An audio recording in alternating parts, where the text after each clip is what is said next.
interromper. Podemos fazer como um bate-papo, uma troca de ideia mesmo, né? Eu não sou detentor de todo o conhecimento do mundo. Eu posso falar alguma coisa que vocês não discordam, que vocês têm ideias melhores. Fique à vontade para a gente trocar ideia.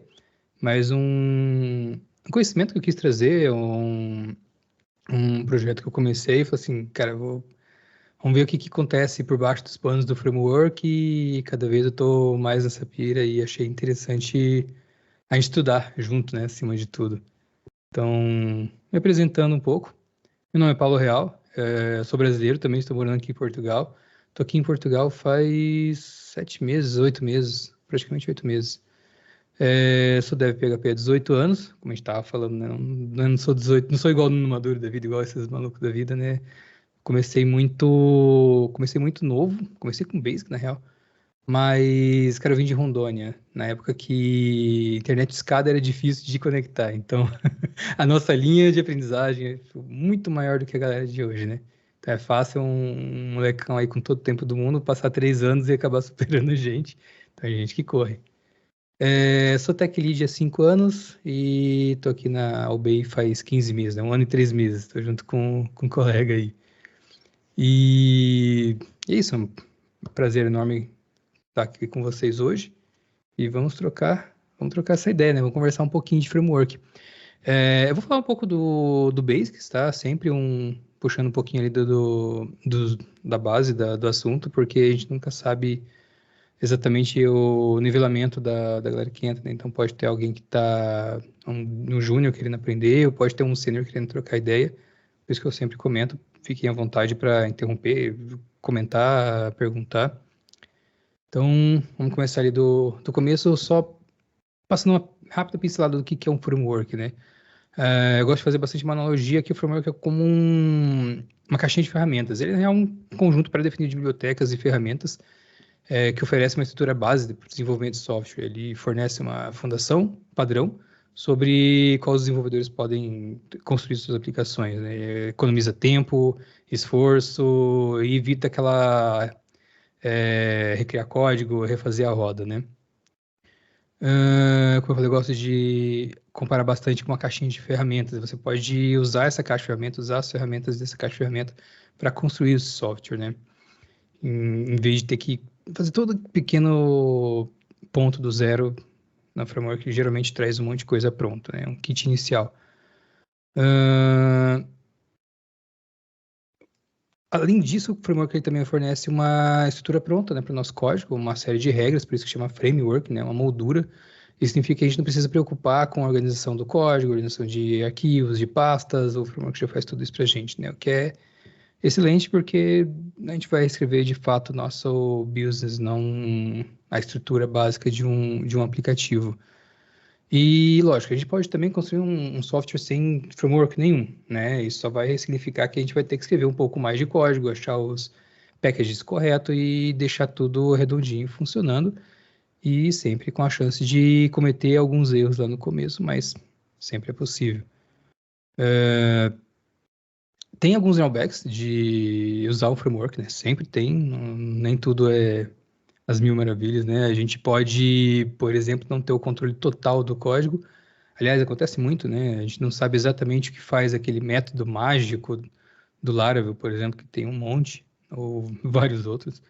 Né? A gente tem que aprender e seguir as convenções de um framework, né? Então, sempre que tem um framework X, a gente aprende ele, tem que seguir as convenções deles, a gente vai para um framework Y.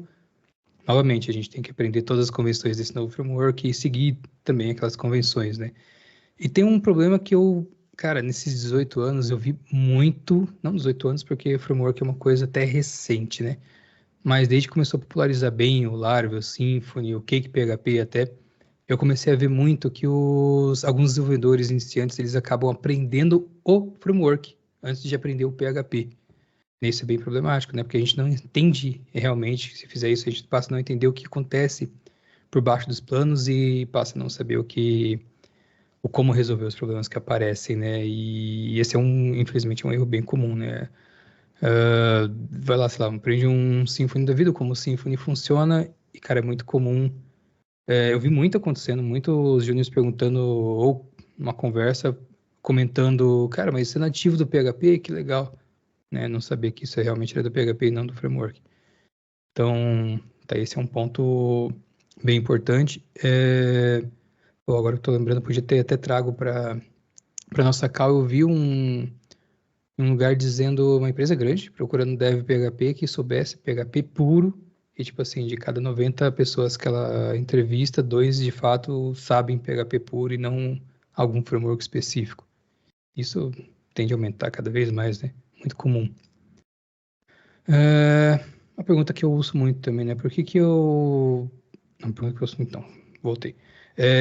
Mas por que que a gente vai aprender a criar um framework, né? Se eu já uso um bom framework, por que que eu me interesso em saber como que o framework funciona? É interessante saber como que ele funciona por baixo dos panos, né? A gente aprendeu como um framework funciona, ou como criar um framework, a gente passa a saber como o PHP lida com as requisições, como que lida com rotas, como que lida com erros e infinidade de coisas. Minha pira por framework começou quando eu comecei a trabalhar com Laravel 5.4, não era 5.6 ainda. Ou era o Laravel 4. Alguma coisa, me fugiu. E a documentação ainda não era boa, hoje em dia a documentação do Laravel é ok. E eu precisava entender algumas coisas, então eu passei a ler o código-fonte do Laravel para conseguir entender porque a documentação não dava o que precisava. Esse é um dos drawbacks, né? A gente não sabia o que acontece. Então, a gente tendo esse conhecimento, a gente passa a sofrer um pouco menos com os frameworks. E por falar em frameworks, falando em frameworks, a gente vai ter que falar um pouquinho de MVC também, né? Então, passaria rapidamente sobre o padrão MVC, porque a esmagadora maioria dos frameworks PHP utilizam esse padrão. MVC é um padrão de arquitetura de software. Ela separa a aplicação em 3 grandes partes, né? Modelo, visão e controller. Cada uma dessas partes é responsável por uma tarefa específica, né? É lógico que cada framework pode adicionar novas camadas ou novas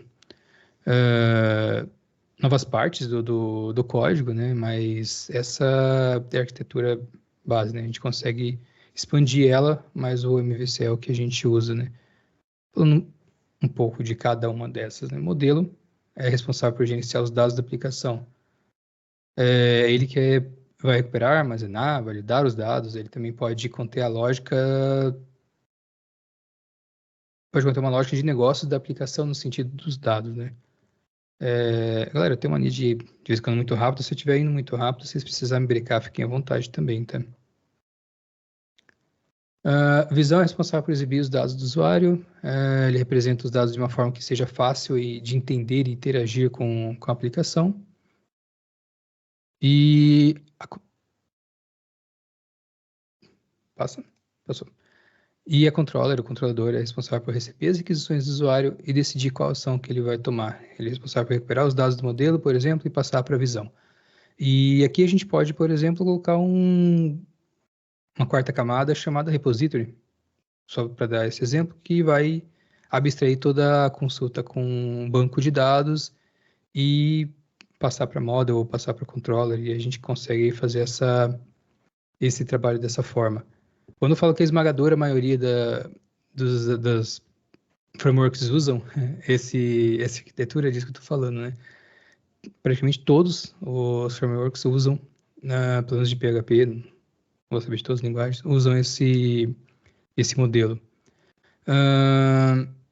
Entretanto, cada framework ele implementa esse padrão de uma forma um pouco diferente, né? Por exemplo, o Laravel utiliza o padrão MVC, mas ele também utiliza o padrão Active Record para usar os models. Já o Symfony, ela usa também o MVC, por exemplo, mas ele utiliza o padrão Data Mapper para as models.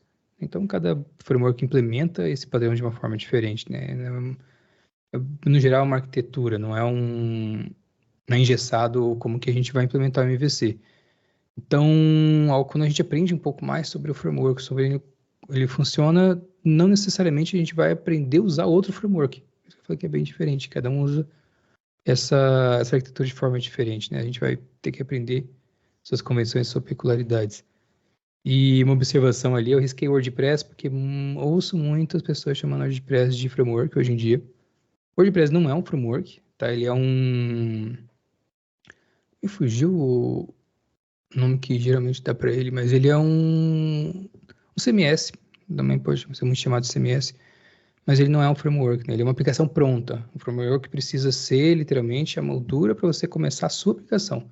WordPress não, WordPress é uma aplicação pronta, ele tem aquele CMS, ele já tem uma base de dados bem definida, e você vai expandir a aplicação, você vai expandir o WordPress. Então, você não usa ele para criar uma aplicação. Você pode criar plugins, pode criar tudo, mas ele não é um framework, apesar de ter alguns elementos similares com o framework, ele não é, e ele também não usa o MVC, ele é muito próximo do estruturado, apesar de usar um pouco a orientação a objetos, mas ele é muito mais próximo da programação estruturada, né?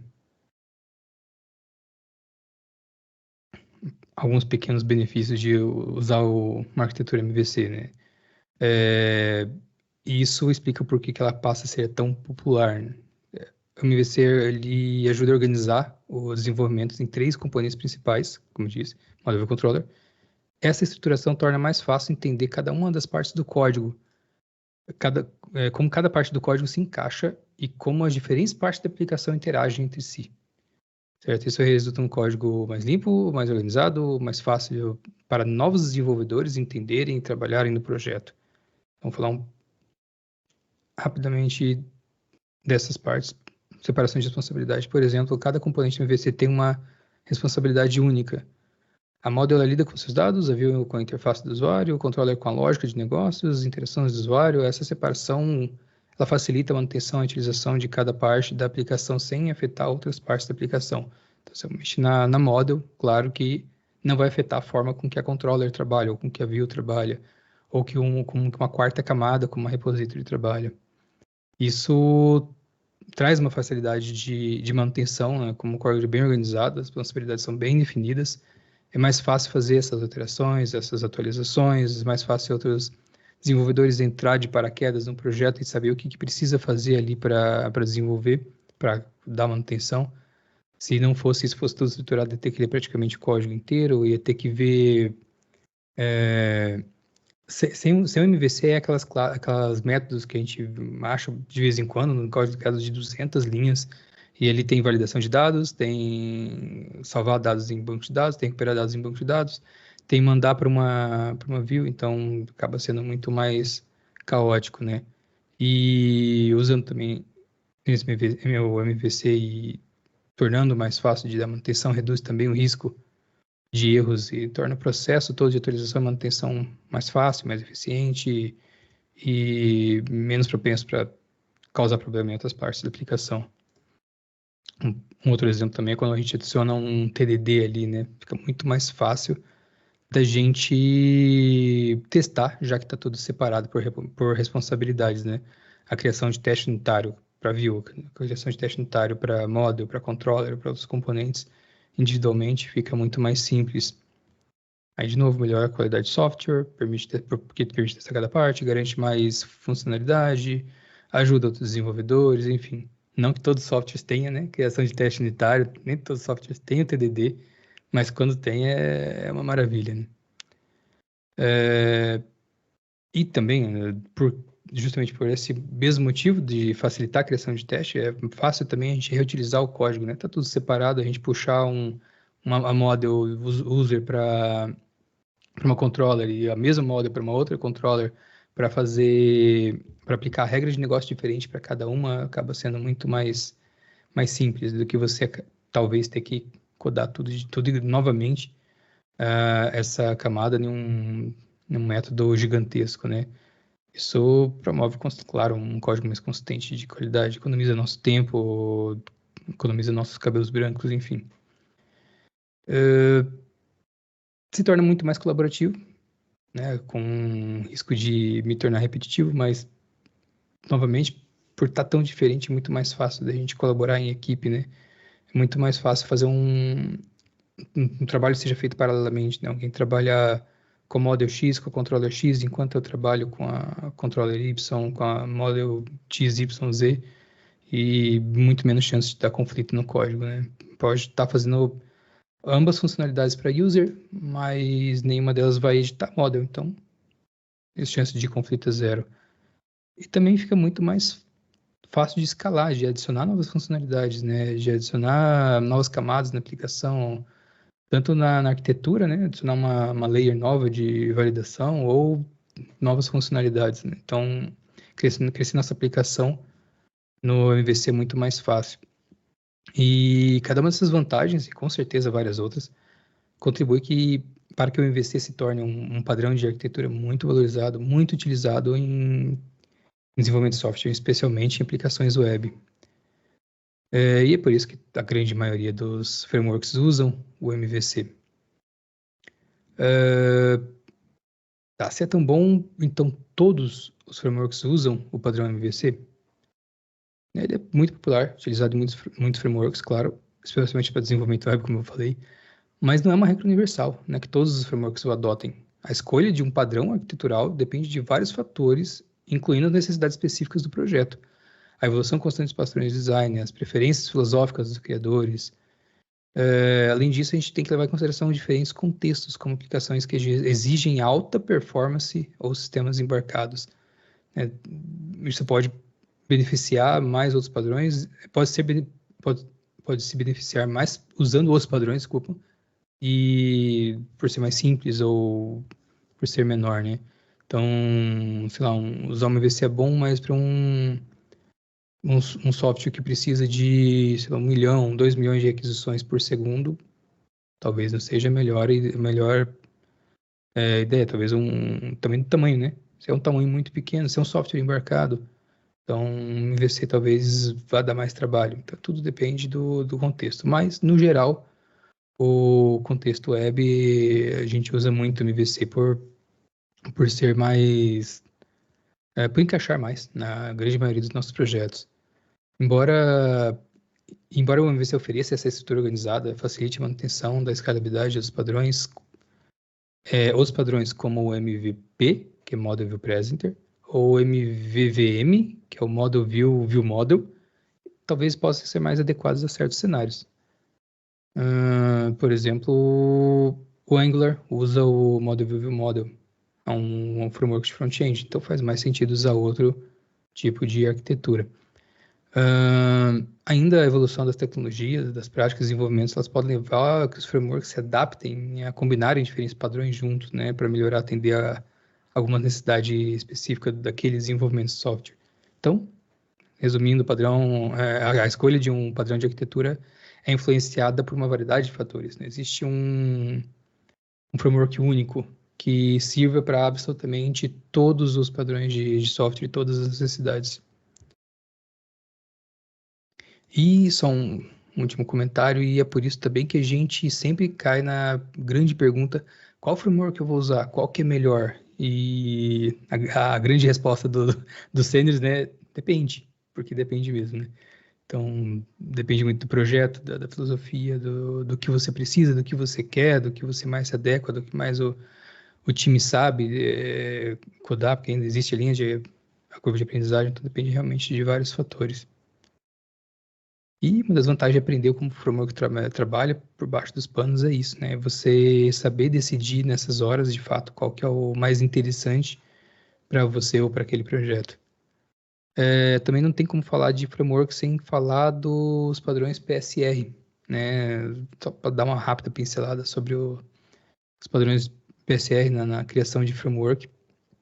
PSR, eu creio que a grande maioria já saiba, mas, novamente, né, dando aquela pincelada, é um acrônimo para PHP Standards Recommendations, né, recomendações de padrões PHP.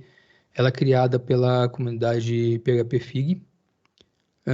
São um conjunto de diretrizes estabelecidas por essa comunidade para promover uma consistência, uma interoperabilidade, consegui falar a palavra, no nosso código PHP. Então, ela define algumas regras de code style, por exemplo, de alguns outros padrões para que todo mundo trabalhe no PHP da mesma forma, para que nosso código, mesmo sendo escrito por várias pessoas diferentes, ele seja padronizado, né? Ele tenha uma única característica e todo mundo olhe para aquele código e não torça o nariz e fala assim, tá deitado errado, por exemplo, ou tá com um padrão feio. Então, essa é a ideia do PSR. E o framework ele precisa ter isso, porque geralmente o framework é usado por muito mais pessoas, por ser um projeto geralmente aberto, tá? Geralmente porque existem empresas que criam os próprios frameworks, mas empresas que criam o framework para usar no próprio projeto já é uma necessidade que muitas pessoas podem tocar nesse framework, né? Então precisa ser uma coisa mais unificada. O PSR ele desempenha, então, esse papel crucial, né, na nossa padronização e traz como benefício interoperabilidade, palavrinha difícil, bem trava-língua, né, que nada mais significa que facilitar a integração com bibliotecas e componentes de terceiros. Então, eu falei só das pessoas da equipe, né, mas também a gente tem que pensar nisso, né? Outros packages a gente pode importar para o nosso código e tem que estar padronizado, né? Senão a gente não vai conseguir usar. Um exemplo bobo, mas é um exemplo, a gente não consegue puxar um plugin de WordPress dentro de uma aplicação Symfony, é totalmente fora, né? Outra curiosidade, o WordPress não usa o PSR, tá? O WordPress usa um padrão próprio. Mantendo a habilidade, né? O código padronizado é muito mais fácil de entender, logo mais fácil de dar manutenção e criar novas features. A qualidade de código a gente passa a promover, a gente passa a usar das boas práticas, que melhora a qualidade do código. Colaboração, como eu já comentei. Opa, entrou o Vinícius. Olá, Vinícius. A gente passa a colaboração, torna mais fácil para outros desenvolvedores conseguir usar o framework, né, conseguir usar o nosso código. E modernização, né? A gente passa a ter o PHP atualizado, o PHP fica, obviamente, é só do PHP, então a gente passa a ter o PHP muito mais organizado e sem aquele ar de Velho Oeste, né? Que todo mundo pode fazer qualquer coisa e o código ficar no mess total, né, uma bagunça total. Então é interessante, sim. E como tudo, a gente tem alguns drawbacks, sim, não é muitos, mas só para a gente comentar.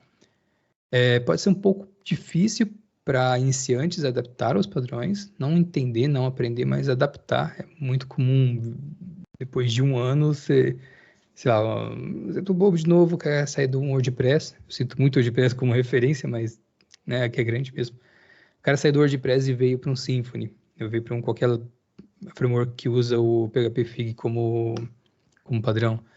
Ele vai usar o code style do WordPress como natural para ele, como um brasileiro indo para um lugar que fala inglês e de vez em quando vai ser mais português do que inglês da boca dele, então é comum.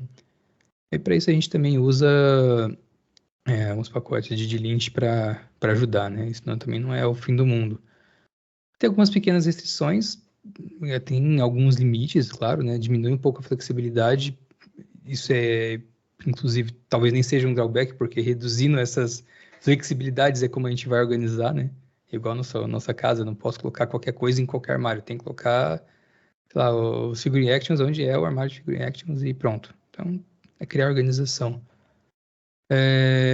E precisa se manter atualizado, né? O FIG, apesar de demorar, ele atualiza, algumas coisas atualizam, não tão recentemente mais, mas o PSR2, por exemplo, a gente vai falar de uns PSRs lá na frente, atualizou e passou a ser PSR12, justamente porque o PHP foi para o 7.4, depois para o 8.0 e mudou algumas coisas.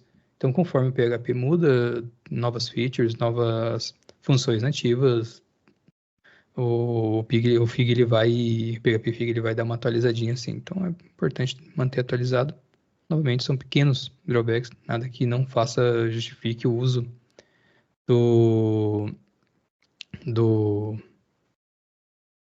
dos PSRs no nosso código. Isso aqui é massa, só para a gente dar uma olhada como que fica um código PSR.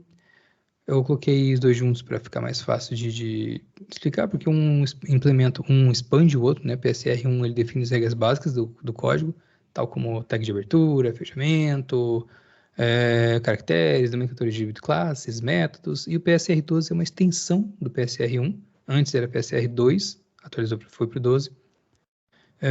Definimos algumas regras adicionais para a formatação do código, assim como indentação, espaçamentos, alinhamentos, quebras de linha, no caso. Alguns exemplos que eu coloquei aqui no código. Classes e métodos devem ser declarados em studly caps, né, que é Letra maiúscula, toda vez que tiver um espaço, letra maiúscula, sem underlines, tipo camel case, mas a primeira letra maiúscula. Constante deve ser em letras maiúsculas.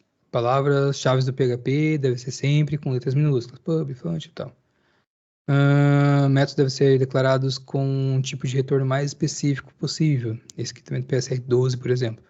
Né, ele é string ou null. Né? Então, você tem que colocar, se for void, você manda um void aqui, então você tem que especificar o retorno do método. O método deve ter uma visibilidade declarada, public, nesse caso. Condicionais devem ter espaço entre parênteses e chave, né? Então, o if antes do PHP Fig se tornar popular, era uma questão muito grande se você colocava essa chave embaixo ou aqui no lado. Né? O PHP Fig diz que tem que colocar esses espaços entre os parênteses e a chave na mesma linha que começa o if, aí o retorno, ou o código no caso, e fecha a chave de novo. Aí tem, né, ele vai falar várias regras, como e se precisar quebrar linha. Uma regra interessante do PHP Fig, do PSR1, é que a linha não pode ter mais de 120 caracteres. Então, se você precisar colocar 4 ou dentro do if, então você pode quebrar esses ou dentro daquela regra. Então, tem todas essas regras para o nosso código ficar bonitinho e padronizado.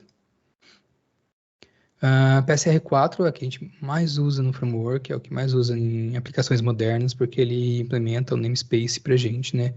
Ele define um padrão para o carregamento automático de classes. Eles especificam que o namespace deve ser mapeado para os diretórios, né? Permitindo assim que o composer carregue automaticamente as classes do projeto, as bibliotecas dependentes, e a gente consiga usar o namespace no PHP, deixando ele mais moderno, mais bonitinho. O Composer eu não cheguei a colocar na apresentação, não vou falar dele, só mencionar. Se alguém ainda não sabe o que é Composer, dá um toque aí que a gente explana rapidamente. PSR7, PSR15, PSR17, PSR18, esses padrões, eles lidam com mensagens HTTP, como requisições e respostas. É um framework que ele pode usar essa interface para criar a camada de abstração sobre operações HTML, permitindo que desenvolvedores manipulem mensagens HTTP da maneira padronizada. Então, também ele padroniza isso, ajuda muito. Um exemplo rápido é o PSR7. Nesse código, ele define uma função, process request. Para mim, o código está aqui, então se eu olhar para o lado aqui, às vezes eu estou indo para o código. Tá? E a câmera está aqui. Ele aceita a requisição HTTP, retorna uma resposta, então ele usa uma interface, né, Server Request Interface, por exemplo, do PSR7, quer dizer, recebe essa requisição e dá uma resposta, retorna uma resposta, né? A função cria uma nova resposta, escreve Hello World no corpo da resposta e retorna ela. Então, simplesmente para ilustrar, lógico, né? Quando você vai criar na real, você vai escrever muito mais código e muito mais lógica que isso, dependendo do que você precisa, mas explicando de forma rápida isso daí. Uma classe, a PSR15, que trabalha com Request Handlers, ele é uma classe MyRequestHandler, implementa a interface do PSR15. A função handler é definida para processar a requisição HTTP. Ela retorna uma resposta HTTP simples, indicando um status de sucesso 200, por exemplo, com um corpo OK. É claro que nem sempre a gente esses aqui estão tudo hard-codados, esses valores, né? A gente vai trabalhar eles de acordo com a nossa realidade, com a nossa necessidade. 17, ele implementa novamente a interface do PSR17 na Response Factor Interface. Tá fora do padrão aqui, desculpem. Tá tentando colocar todos no mesmo slide, mas acabei não colocando e esqueci de arrumar o padrão. Fugir do PSR aqui. Essa função, ela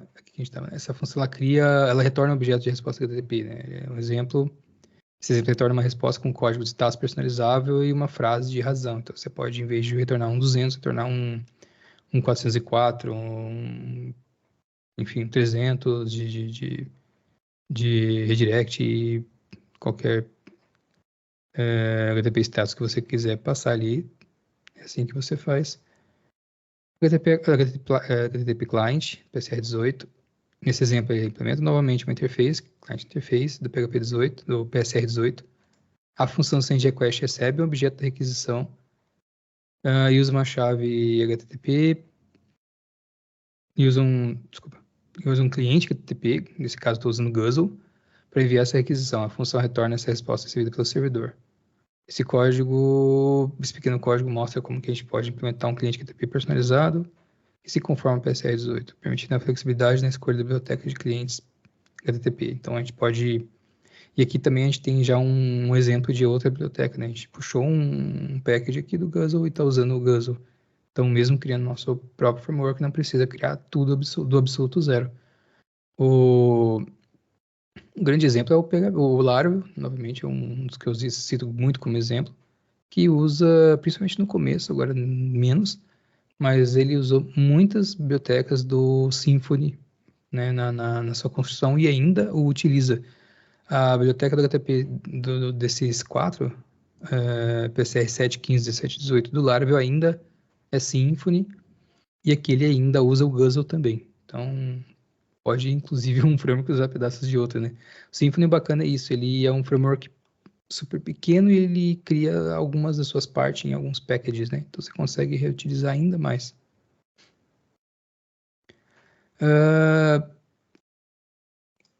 Cada um desses pequenos trechos que eu mostrei de forma super rápida mostra um uso prático do padrão PSR, né? Mostra como eles podem ser interagidos numa aplicação PHP para gerenciar as mensagens, manipular requisições, enfim. Mas além desses padrões, mostrei poucos aqui, existe uma variedade muito grande de outros PSR, né? Eles abordam outros aspectos do desenvolvimento PHP. Cada PSR ele é criado para resolver problemas específicos, né, e fornecer uma solução padronizada em diversas áreas, desde a logística até estilos de código, né. É importante a gente conhecer esses padrões, né, eles são muito úteis e eles resolvem coisas que a gente talvez bateria a cabeça resolvendo ou criando padrões dentro do nosso time e, no entanto, já está aqui feito todos os padrões, a gente só precisa aprender, seguir e aplicar no nosso código. Eu vou ter aqui só para mostrar o site. Mas beleza, falamos bastante. Vamos, de fato, agora dar uma olhada no que seria um framework, como que a gente criaria um framework, né? Vamos pensar ali na estrutura de pastas. Vamos pensar primeiro no framework inteiro, depois a gente vai para o core do framework, né? O framework em si sendo usado, acredito que a maioria já usou bastante, um Laravel, um Symfony, um CodeIgniter ou algum outro da vida. A gente vai focar mais no core depois, mas vamos dar uma olhadinha ali no geral, o que seria a nossa estrutura do nosso framework MVC. Lembrando que uma boa estrutura de diretórios é mais do que essencial para manter nosso código organizado, fácil de manter e fácil de versionar. Licença, só tomar um gole d'água.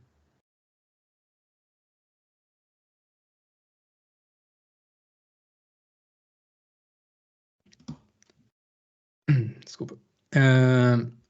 Vamos lá. A pasta source, né? Lembrando também que a nomenclatura aqui tá tanto faz. Cada framework usa uma forma diferente. Se a gente for fazer, a gente pode usar formas diferentes. Pasta source, por exemplo, ela é o código-fonte principal da nossa aplicação. Aqui vai ficar todos os arquivos PHP essenciais. Application PHP, controller PHP, essa pasta organiza o coração, o núcleozinho da nossa aplicação, tá? Então, se a gente quiser usar application, se a gente quiser usar o nome da empresa, whatever, desde que a gente saiba que é esse padrão, né? Lembrando que um Symfony da vida já tem a sua própria estrutura, um Laravel da vida tem a sua própria estrutura, um Falcon da vida tem a sua própria estrutura, e a gente pode criar a nossa com o nosso framework também. A pasta public é a pasta acessível publicamente no servidor web. Ela tem um arquivo index.php, que serve como ponto de entrada para a aplicação. Depois eu vou expandir espaço para a gente ver melhor, tá? Arquivos nessa pasta podem ser acessados diretamente pelo navegador, então é bom ter uma pastinha à parte ali da nossa camada de business, né, de lógica. A nossa querida pasta testes, que muitas vezes fica em branco.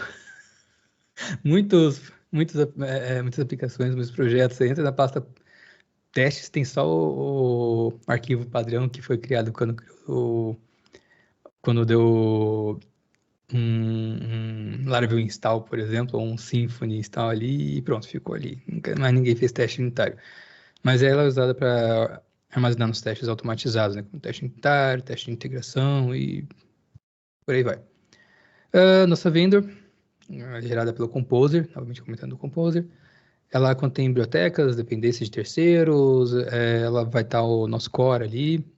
O Composer também gera um autoloader, que é usado para carregar todas as classes do nosso projeto e das bibliotecas dependentes. Tá? Então é importante, mas ela não é versionada, lembrando sempre isso. O arquivo env, usado para armazenar variáveis de ambiente.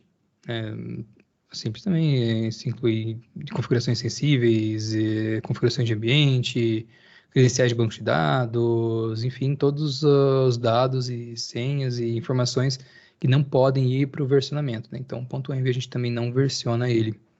A gente pode ter um .env.example, que é muito comum, com uma estrutura do .env e com dados falsos, ou então com dados de desenvolvimento, de ambiente de desenvolvimento. O gitignore é um arquivo de configuração do Git. Ele lista todos os arquivos e pastas que não devem ir para o versionamento. Então, ali dentro do gitignore vai estar vendor, vai estar .env, vai estar qualquer outro arquivo que não deve ser versionado, né? Por exemplo, se eu uso o PHP Storm, ele cria uma pasta chamada .ideia. Fica ali no gitignore também. Perdão. Composer é o arquivo de configuração para o Composer funcionar. O Composer, como eu mencionei, é o gerenciador de dependências do PHP. Ali a gente vai definir todas as dependências do projeto, autoloaders, configurações de metadados. Esse arquivo é importante para gerenciar as bibliotecas de terceiros, garantir que todas as dependências necessárias estejam presentes e sejam carregadas corretamente. Então, esse arquivo é importante. Juntamente com o arquivo Composer Lock, que também é outro arquivo que não é versionado ou é versionado? Eu acho que depende do projeto. Eu vi muito projeto que é versionado, mas depende. Não peguei uma opinião sobre isso, mas eu particularmente não gosto de versionar ela, porque você tem ali o Composer, para que o Composer Lock versionar, né? Ele é gerado automaticamente pelo Composer quando se dá um Composer install, ele rastreia as versões exatas de cada pacote instalado e garante que todos os pacotes trabalhem no projeto e usam as mesmas versões de dependência. Então, por exemplo, se você versionar o Composer Lock, você vai sempre que dá um Composer install em produção ou no seu código vai instalar aquelas versões que está no Composer Lock. Você manda um Composer Update, ele vai atualizar o Composer Lock. Básico também. O Docker Compose esse arquivo é utilizado para definir e executar ambientes de aplicativo multi-containers com Docker. Ele facilita a configuração de serviços como banco de dados, Redis, cache, whatever.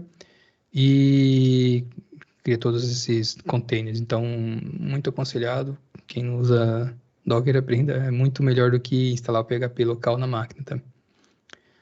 O PHP Unit.xml é o arquivo de configuração do PHP Unit. Também muito projeto ele está ali só de enfeite. Ele define algumas opções de como os testes vão ser executados, quais diretórios vão ser testados, ou você pode colocar alguns diretórios para não testar. E o Readme é o nosso arquivo de documentação, que infelizmente também tem muitos projetos que usam ele como enfeite, né? Mas ele deveria incluir informações do projeto, descrição, instrução de instalação, rotas talvez, uso de distribuição, enfim. Ele é escrito em Markdown para uma formatação mais fácil. E vamos começar a expandir a nossa estrutura de pastas. A nossa pasta source, que é a pasta principal, o nosso core da nossa aplicação, onde vai estar o código-fonte específico, né, da nossa aplicação, não o core do framework ainda, mas o da nossa aplicação. Eu dividi ela aqui em 3 subdiretórios principais, que é o Model View Controller, e lembrando que a gente pode ter sempre várias outras camadas, né, enum, repositories, services, helpers, e o que mais que a gente precisar, a gente pode ir adicionando ali. Mas, lembrando rapidamente, models vai conter todos os modelos da aplicação. Lembrando que modelos são os responsáveis pela lógica de negócio e interpretação com o banco de dados. Elas representam a estrutura do banco de dados que geralmente incluem funções de consulta, inserção, delete, enfim, toda essa parte de gerenciamento com banco de dados. E ali a gente pode criar os nossos modelos, como a home, por exemplo. Pode conter alguma lógica da página inicial, se a página inicial tem essa tabela de banco de dados, esse controle de banco de dados. User, lida com os dados de operações relacionadas ao usuário específico, como autenticação, registro, manipulação de informações dos usuários, enfim. Aí a gente vai colocando vários. Perdão. Temos a nossa pasta de views. Lembrando também que views são os responsáveis pela apresentação dos dados ao usuário. Ali vai ter o nosso HTML, CSS, scripts de JavaScript, enfim, toda a nossa camada de view vai nessa pasta. E a gente pode ainda dividir em layouts, né? A gente pode ter uma pasta de layout e importar esse layout para cada página que a gente tiver no nosso sistema. E elas vão ser usadas ali na controller, através de uma router, enfim. Também ali é o básico. Controllers, né? A gente tem... As controladoras, elas vão fazer esse intermédio entre models e views. Elas podem processar a entrada de usuário, chamar as models apropriadas, chamar outras camadas, como a enum, por exemplo, como eu comentei. E ali também coloquei uma representação da home e da user para dar de exemplo apenas. A nossa pasta public, a estrutura dela reflete a separação entre o código-fonte da aplicação e os recursos públicos acessíveis ao usuário final, né? Ou seja, tudo que a web vai ver vai estar ali dentro da pasta public. Ela assegura que apenas os arquivos intencionados, né, os arquivos que a gente queira que sejam expostos, estejam de fato expostos publicamente. Então, ela mantém o restante da estrutura da aplicação protegida e segura. Ninguém chega a ter acesso à pasta source, por exemplo. E ele...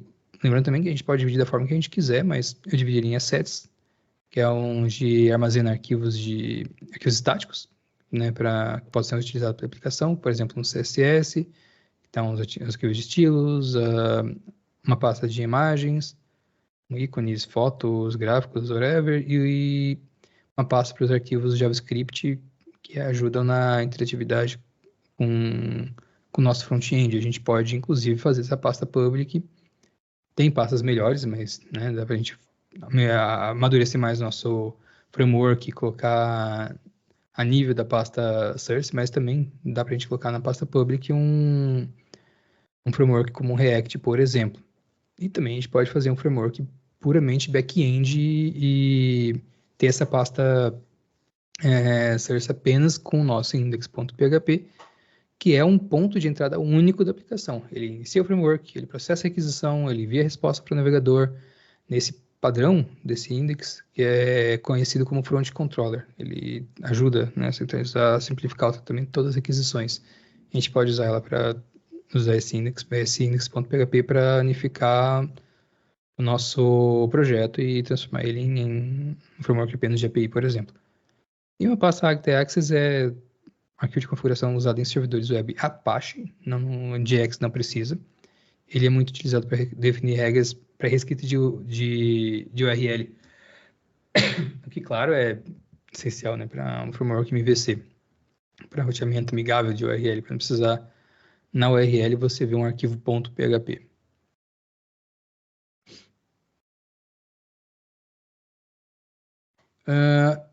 Nossa pasta vendor, eu abri ela aqui porque eu comentei, lembro que o nosso core, o ideal e o que a gente faria é criar o nosso core de framework e puxar ele com um package, né, igual a gente faz com Symfony, com Laravel. Então, o nosso core vai estar ali dentro da pasta vendor. Então, eu coloquei ali como exemplo o Composer, vai ter a pasta Composer, onde vai ter o nosso outload, vai ter outras pastas ali também, né, que conforme os packages que a gente instala no Composer, e vai ter o nosso core. Né? O nosso core é o coração do framework, não da aplicação em si, do framework. Ele vai inicializar os componentes e vai gerenciar os componentes principais do sistema, como, por exemplo, roteamento, sessões, requisições, respostas. Geralmente ele também carrega a configuração, define o fluxo da execução do framework. E ali a gente tem...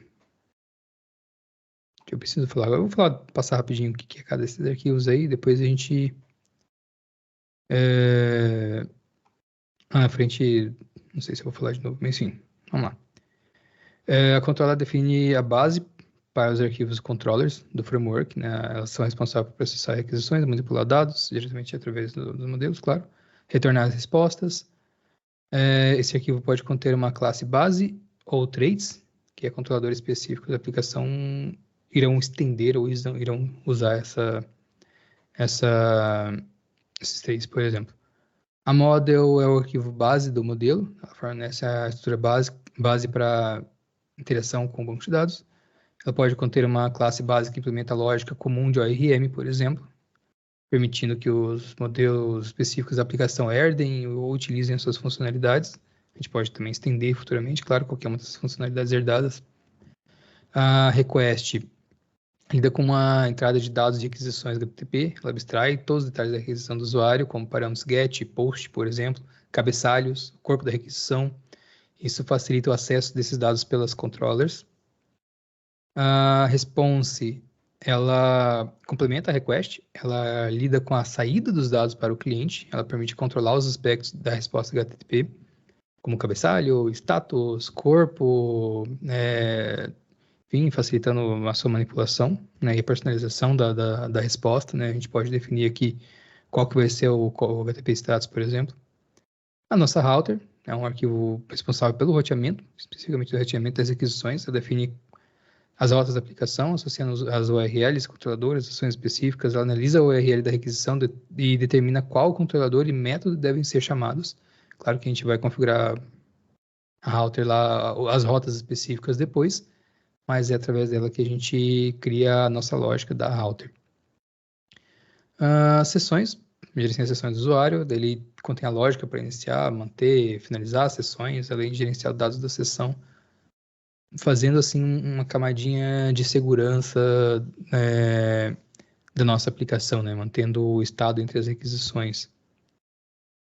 Eu adicionei algum extra aqui, que é um user model, ela é uma model específica para o usuário, tá? Então a gente pode criar uma model específica ali de acordo, lembre sempre com a nossa necessidade. Geralmente a gente pode colocar ali, por exemplo, nesse caso, propriedades e métodos para lidar com os dados dos usuários, como autenticação, validação, interação com banco de dados específico para o usuário. Tá? Então, como a gente usa autenticação, a gente eu coloquei ali um user model para ajudar a gente com essa autenticação, não criar necessariamente na model lá dentro da nossa app, deixar aqui no framework. Meu voz está querendo ir embora. A view, responsável pela apresentação de dados do usuário. Ele geralmente contém uma lógica para renderizar os dados em formatos de saída como HTML, JSON, XML, né? Por que não? Ele ainda existe. E pode trabalhar com templates para gerar as respostas visuais da aplicação, né? Ela pode simplesmente cuspir um HTML para o browser interpretar, se não for uma API, claro.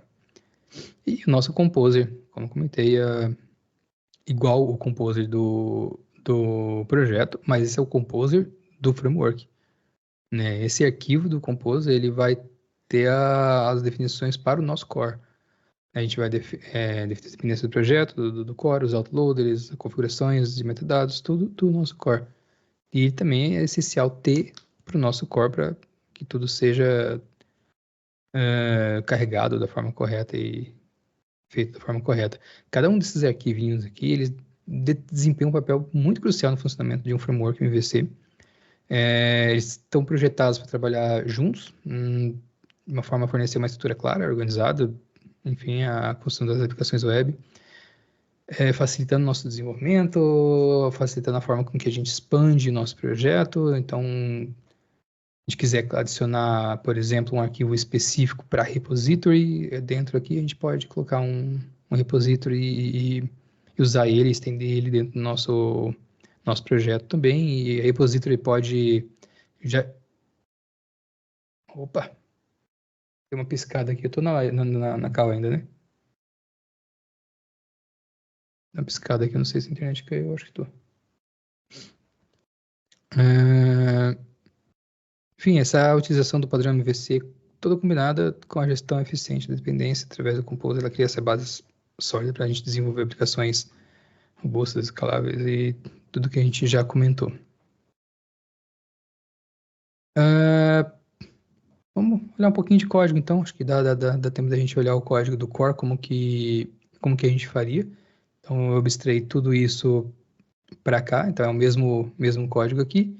Vamos dar uma olhadinha cada um, como que a gente pode fazer, lembrando sempre de forma um pouco mais simples, né? Não vou falar do tudo que um arquivo, cada arquivo desse pode ter. Você pode estender ele, pode ser gigante, você pode dividir ele, você pode usar Solid ali, enfim, né? Esse MVC tem ali 8 arquivos, um Laravel da vida tem 200, 400, 500, sei lá. Um Symfony também completo tem mais que isso. Tá, vamos começar ali pelo nosso Composer, que é o mais simples, né? Foi bem contra a ordem ali, mas ok, só pra gente já entender o nosso Composer, a gente precisa ter o Outload, que é através do Outload que a gente vai ter nosso namespace, nesse namespace MyMVC Core, por exemplo, a gente pode colocar qualquer nome aqui. O que a gente definir aqui é o que a gente vai ter que escrever no nosso namespace. Você pode dar um name para o seu MVP, Framework MVC. No caso, o name sempre vai ser o nome do seu Git, do seu usuário do Git, barra o nome do seu projeto. Descrição, o require vai ser todos os packages que você vai utilizar. Eu falei aqui, mas eu podia ter colocado um require do .env, por exemplo, né? Se eu usar o teste unitário, e deveria ter teste unitário, podia puxar um PEST PHP ou um PHP Unit aqui dentro do require. Então, mesmo sendo nosso core, mesmo estando ali dentro, vai ser um composer comum. Só vai ser um composer para o nosso projeto, nosso core. Dentro da nossa aplicação, ela é a espinha dorsal, como eu comentei, do nosso framework. Ela coordena todos os componentes principais. Normalmente ela é responsável por iniciar e gerenciar o ciclo de vida da aplicação. Então, ela chama tudo isso. Roteamento, requisições, envio de respostas, gerenciamento de sessões, enfim. Ela faz tudo, né? A gente dá um start nessa application e você já tem tudo. Esse arquivo, ele conecta todas essas partes. Desculpa. E só por curiosidade, não sei se tudo, até hoje é uma coisa que nem todos conhecem, essa forma de escrever as propriedades é exatamente igual essa daqui, tá? É muito comum PHP ser assim até 7.4. Não precisa até 7.1 ou 7.4, que era feito apenas dessa forma. Aí criaram uma feature chamada Property Promotion, que você só declara com a visibilidade e o tipo, e ela já é tanto implementada aqui, quanto atribuída aqui. Então, o código fica um pouquinho mais bonitinho. Né? E no PSR tem essa atualização também. Então, teoricamente, se estamos utilizando um PHP moderno, 8 para cima, a gente deve construir dessa forma.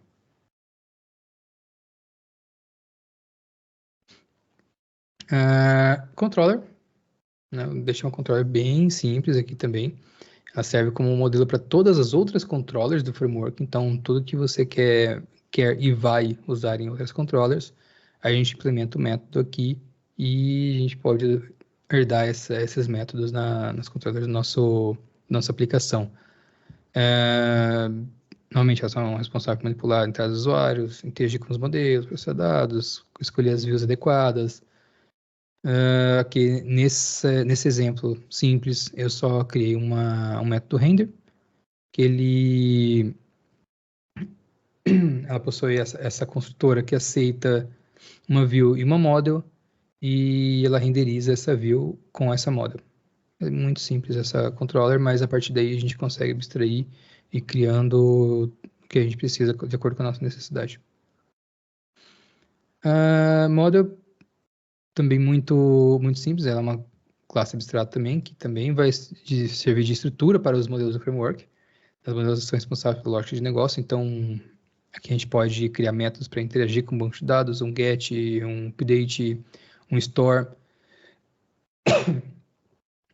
Então todos os métodos específicos a gente pode criar a partir dessa model, e na model da nossa aplicação a gente pode usar todos esses métodos, só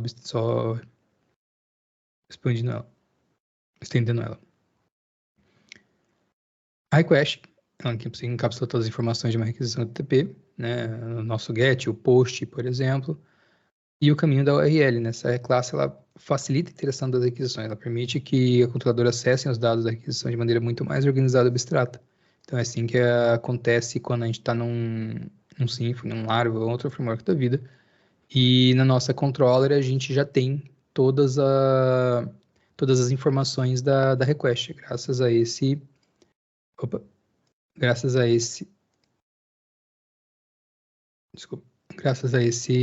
essa classe. Da mesma forma, a controller vai saber o como responder graças à classe da response, né? Ela é responsável por encapsular a resposta, né? Que vai ser enviada de volta para o cliente. Ela permite definir os aspectos da resposta, o código status HTTP, o body, etc. E ela também é responsável por fazer essa saída correta para o navegador. E aqui a gente pode... Eu coloquei só um set status code, mas eu posso colocar set body ou qualquer método que seja interessante para essa resposta. A router, ela vai gerenciar todas as rotas da aplicação, né, através dessa router que a nossa aplicação sabe não só qual o caminho, mas qual o caminho e quais os parâmetros GET também que está lá em cima. A gente consegue abstrair ela quando a gente faz o domínio /user, o ID do user, /save, por exemplo. Ela que consegue abstrair esse ID do user e mandar para a router certa, já com, por exemplo, o user instanciado numa variável, e a gente só usa esse user, a gente não precisa dar um get no banco de dados para usar esse user de novo. É aqui que a gente consegue, aqui juntamente com a request, que a gente consegue trabalhar essa feature, por exemplo. Então, o que o Laravel faz, que ele sempre chamou de mágico, não é exatamente mágico, né? É só uma classe que faz o trabalho antes da gente começar a trabalhar, né? Que faz o trabalho antes de chegar na nossa controller e a gente aplicar a nossa lógica de negócio. Desculpa, gente. A classe session, ela lida com a sessão do usuário, ela permite armazenar, recuperar os dados entre as requisições. Esse componente é essencial também para funcionalidades que dependem do estado da sessão, como a autenticação do usuário, a manutenção dos status entre as páginas, então é graças a ela que o usuário permanece conectado, por exemplo. Então aqui a gente consegue adicionar todos os métodos adicionais para a manipulação da sessão, como por exemplo, esperar a sessão em X tempo se o usuário não der refresh na página, ou enfim, eu coloquei um set e um get como exemplo, mas ele vai de acordo com a nossa necessidade do nosso projeto. Nosso user model, também coloquei aqui para exemplificar. Nesse caso, lembrando que é focado apenas no usuário, uma model para os usuários. Aqui a gente consegue ver como que ela pode ser estruturada com os dados lógicos específicos, negócios relacionados ao usuário, como buscar a informação do usuário no banco de dados, como eu posso tentar colocar aqui, por exemplo, um validador de password, sei lá, quanto tempo ele está sem atualizar o password e junto com essa classe deslogar a sessão dele ou pedir para ele trocar a senha junto com a response. Então eles podem, inclusive, se comunicar e é assim que a gente vai trabalhando. Mas a gente pode simplesmente colocar um find user ID ali, já trazer os dados específicos do usuário. Ou qualquer outro método. Não estou vendo na cabeça algo mais criativo, mas todo método relativo ao usuário a gente pode trazer aqui. Role, né, um bom exemplo, a gente pode trazer uma role específica ou todas as permissões que ele tem com determinadas páginas, enfim. Aí o céu é o limite. Nossa view, eu coloquei aqui como exemplo a método render. Então, a gente pode trabalhar aqui com templates, por exemplo, a gente pode receber os parâmetros dessa view, a gente pode trabalhar com autenticação, a gente pode puxar um template guest se ele não estiver conectado através daqui ou através do nosso código, tudo depende do como a gente quer trabalhar, mas a gente consegue separar essa lógica da aplicação com a apresentação, né, com o front-end, ou com a resposta para o API. Assim, a gente consegue deixar bem mais prático, bem mais reutilizável. E como uma visão do core, uma visão assim geral, ele é todo estruturado em orientação a objetos, é claro, né? Todo o código ele segue essa abordagem de orientação a objetos. A gente usa classes, abstrações, e, enfim, para definir essas funcionalidades. Eu defini o namespace MyMVC Framework, mas a gente pode colocar qualquer namespace que a gente quiser, né? Então a gente procura sempre procurar algo que condiz com o nosso projeto. Mas sempre lembrando de usar esse namespace corretamente para garantir que todas essas classes que pertencem ao nosso namespace funcionem da forma correta, né? Evitando conflitos com outras bibliotecas, inclusive, né? Se a gente não pode chamar nosso projeto de Symfony e importar o Symfony no nosso projeto. Vai dar conflito. Classes abstratas. Temos a controller e a model. Ela serve como base para outras classes estenderem e implementarem as suas próprias funcionalidades. Então, ela tem as suas funcionalidades ali, mas a gente consegue estender para essas outras. E a gente tem uma classe de funcionalidades específicas, que são request, response, router, session e view. Então, essas classes fornecem mecanismos necessários para lidar com requisições HTTP, respostas, roteamentos, gerenciamento de sessões, renderização de views, e, enfim, né? Então a gente tem dois tipos de classes que a gente está trabalhando aqui. A gente podia colocar traits também, por exemplo, a gente podia colocar uma classe helper com um trait para lidar especificadamente com permissionamento, por exemplo, né? A gente podia colocar uma trait para saber se esse ambiente é um ambiente de produção, um ambiente de desenvolvimento. A gente pode colocar várias outras classes, tanto abstratas quanto de funcionalidades, quanto trait, por exemplo. Outloading é a configuração do composer que permite que as classes sejam carregadas com o namespace certo, conforme o que a gente precisa, conforme necessário. Sem necessidade de ficar dando require, ou include, ou require once. Não sei quem é dessa época, mas isso era um saco de você ficar dando require ou include, e às vezes duplicava include no código, era um tormento. Então fica muito mais simples a gente codar usando o outloading. Então esse é um código, uma forma bem simples de um framework em VC em PHP. Eu queria muito ter trago de forma de live coding para a gente conseguir ir brincando, ir codando e fazendo tempo, mas só apresentando já foi quase 1h30. Se tivesse trago em live coding, a gente não ia chegar na metade. Mas, quem sabe, a gente um dia combina também de trazer um live coding, não é uma possibilidade. Mas ela, claro, é um simples, tem muito que abstrair, muito que expandir, muito que codar ainda nesse framework. Eu tentei puxar bastante as boas práticas de programação, né, como separação das responsabilidades, encapsulamento, uso de abstrações, enfim, toda o Solid, para quem é familiarizado. Quais seriam os próximos passos? Beleza, criamos essa estrutura básica, está funcionando legal, serve para o nosso projeto, serve para nosso MVP, por exemplo, pelo menos, né? Diferente de MVP seria o mínimo produto viável, né? Então é um bom para a gente fazer nosso teste ali em produção, talvez, ou enfim. Quais seriam os próximos passos, né? A gente tem ali o core funcional, a gente pode começar adicionando mais funcionalidades, por exemplo. A A gente pode adicionar novos componentes como um ORM. Eu não apresentei o ORM ali ainda, mas o ORM pode ficar ali dentro do nosso framework, ou a gente pode importar um package terceiro e utilizar esse dentro do nosso framework.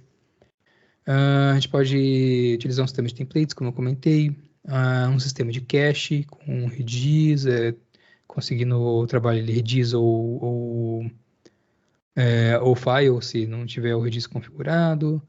A gente poderia trazer uma internet de sinalização, um suporte mais específico para APIs. Cara, as possibilidades da gente trabalhar nesse framework são infinitas. A gente consegue colocar muitas coisas ali. Inclusive por isso que muitos frameworks acabam ficando extremamente pesados, porque adicionam tantas camadas, tantas features que eles mais pesam do que ajudam, né? O Laravel, de novo, dando o exemplo do Laravel, muita gente chama ele de... Ai, me fugiu a brincadeirinha, mas muita gente fala que ele é lento, né? Lagaville, o pessoal chama de Lagaville, porque dá muito lag. Então, é comum. Se você precisa de uma aplicação extremamente rápida, com milhões de requisições, talvez um Laravel não seja bom, porque ele tem muitas coisas. Mas, se sua aplicação é simples, para fazer um proof of concept, ou para você subir rápido um CRUD ou uma coisa, o Laravel é maravilhoso. Você tem o tanto que você vai, ou o Symfony, por exemplo, também, o tanto que você vai trabalhar menos codando, você consegue entregar mais funcionalidades, mesmo que elas não sejam as mais absurdamente rápidas, né? Não precisa fazer 1 milhão de requisição por minuto, você precisa fazer 1.000, 10, né? Então, tá ótimo. E depois da gente fazer todas as melhorias que a gente quer, deixar nosso framework mais maduro possível, de acordo com o que a gente quer, ou com o que a gente precisa, ou com o que o projeto requer, é interessante seguir alguns passos, né, que é esse que eu coloquei, para amadurecer ainda mais o framework. E um desses passos, por ser um framework, principalmente se vai ser usado para outros desenvolvedores, licença, testar extensivamente nosso framework. Não só o framework, tá? Mas qualquer package que você vai fazer e torná-lo público, a gente precisa pensar nisso, pensar em testar, criar testes unitários, testes de integração, para garantir que todos os componentes estejam minimamente testados e todos estejam funcionando como esperado. Isso vai ajudar muito a comunidade, inclusive a colaborar com o seu framework e a criar novas funcionalidades ou achar alguns bugs. Né? Se ele não está testado, a chance da comunidade não aderir o framework ou um package que seja, é muito grande. Criar uma documentação. Muita gente vai falar que essa é a parte mais chata de um desenvolvimento, é criar uma documentação. Eu particularmente gosto de criar documentação, mas é importante que tenha uma documentação detalhada, não só como usar as funcionalidades do framework, mas também como contribuir para ele, né? Interessante também para ter um sucesso pela adoção pela comunidade, idem para se você criar apenas um package. Publicar no Packagist. Eu queria muito falar sobre o Packagist, mas eu acho que não vou ter tempo hábil. Mas é interessante que seu framework, a sua package esteja no Packagist para você conseguir usar ele no Composer. Né? Se você registrar ele, lógico, primeiro no GitHub da vida, depois você entra no Packagist, não é tão difícil fazer o registro. E a partir dali você consegue fazer o Composer install do seu framework ou do seu package pelo Composer. Então é bem interessante. A preparação do Composer você tem que garantir para isso, principalmente você tem que garantir que o seu Composer esteja bem configurado, com todas as informações necessárias, como nome, descrição, autoload, independência, teste, licenciamento, né? Tem o MIT que a maioria das pessoas usam.